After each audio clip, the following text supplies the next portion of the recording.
Let's go guys, so kaka-out lang natin sa work. Let's go.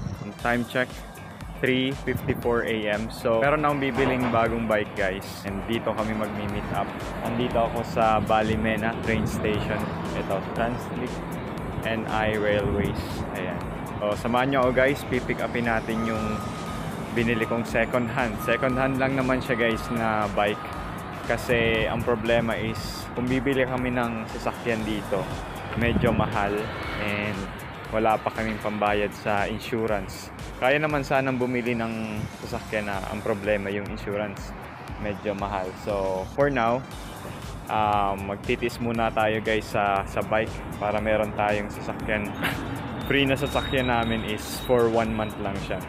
So kailangan talaga naming magkaroon ng sariling sasakyan. So we just decided na gumamit muna ng bike habang nag-iipon pambili ng sasakyan at pambayad sa insurance. So samahan nyo guys, hintayin lang natin dito yung seller.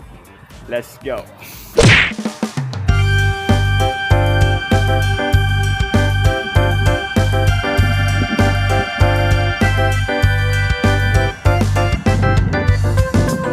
Guys, habang wala pa yung seller dito, yung seller pala nahanap lang natin siya sa marketplace sa Facebook.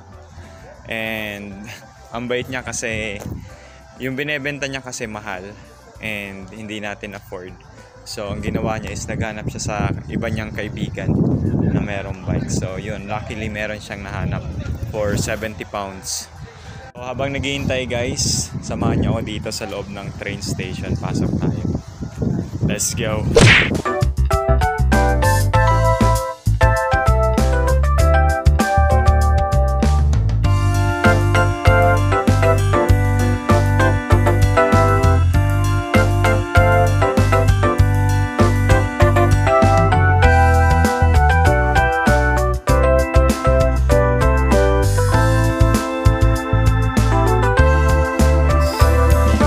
Sa loob ng train station.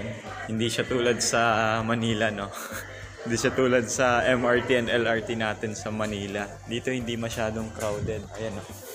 Sobrang luwag ng train station nila. Pasok ka pala dito, wala silang yung terminal na magtatap ka na beep card. Nandito na tayo guys sa loob. Makakapasok ka pala dito guys nang wala kang tinatap. Parating na yung train guys, pakita ko sa inyo.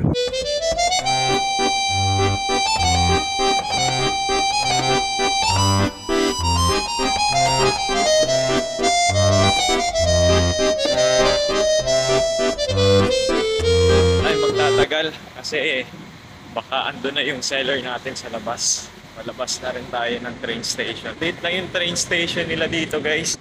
Palabas na tayo. Hintayin na natin dito yung yung seller. Let's go. Dito tayo guys sa labas ng train station. And andito yung mga kabababa lang. Ito, ayan. Yung mga kabababa lang dun sa train. Lamig. Hintayin lang natin dito yung yung seller. Vincent? Oh, yes sir. It's me. Ayan, good. I'm doing a vlog. So, ito yung nagbebenta sa atin ng bike. So, this is Mr. Mervin. Sobrang bait just niya. Mervin.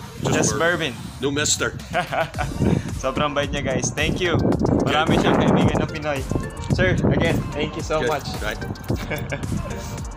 Drive safe. You go safe. You have no crashing once you get home. No. You I be have a alright? bonnet. I'll contact you once I get home. Yeah. Right away. Let me know that you're there safe. Thank you, sir. You too. Yeah. Keep safe, sir. Good. I'm so happy with this bike. You will be. Any problems or anything, Sure. let me know Thank you. and I will solve it for you. Yes. Thank you. Thank you. So ito yung nabili nating sasakyan guys. Tara, ito na yung sasakyan natin pa uwi. Was that too high for you? No. It's fine. It's fine. Get you on. Let me see your feet on the ground. Please don't forget to follow our Facebook page and ilalagay ko rin dito sa post natin yung link ng ating YouTube channel. So please subscribe. Once again, this is Let's Go Vlog na nagsasabing hindi baling mabagal basta umaabat din. Let's go!